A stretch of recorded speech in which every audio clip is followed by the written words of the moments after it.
உலகில் அதர்மம் தலைவிரித்து ஆடும்போது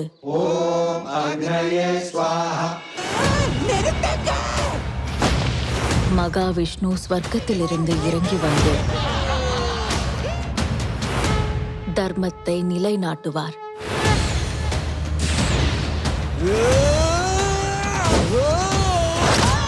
மகாவிஷ்ணு 10 அவதாரங்களை எடுப்பார். ராமன் விஷ்ணுவின் 10 அவதாரங்களில் 7ஆம் அவதாரம் என்று நம்பப்படுகிறது.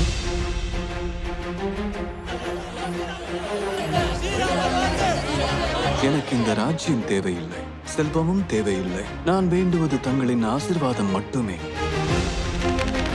பிரபு, நானும் தங்களோடு வருகிறேன். ராமர் இருக்கும் இடம்தான் சீதைக்கு அயோத்தியாகும். தங்கள் துன்பத்தில் எனக்கும் பங்குண்டு.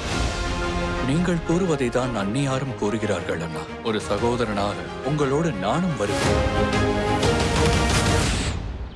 ஓ தர்மத்தின் தேவதையே, உன்னிடம் பசியார தானம் கேட்க வந்திருக்கிறேன்.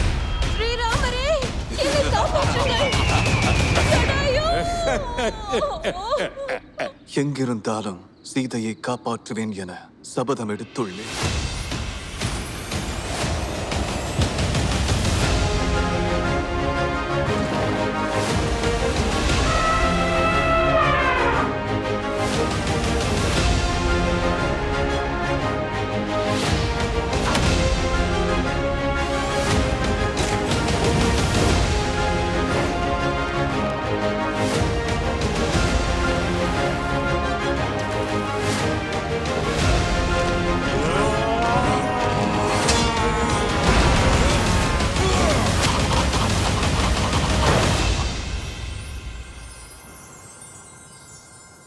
அண்ணா, நம் வீரர்களையும் எதிரிப்படை வீரர்களையும் ஒன்றாக தகனம் செய்கிறீர்களே, இது என்ன தர்மம்? லக்ஷ்மணா, நமது வீரர்கள் ராவணன் வீரர்கள் என்ற வித்தியாசம் எல்லாம் உயிரோடு இருக்கும் போதுதான். இப்போது அவர்கள் எதிரிகள் அல்ல.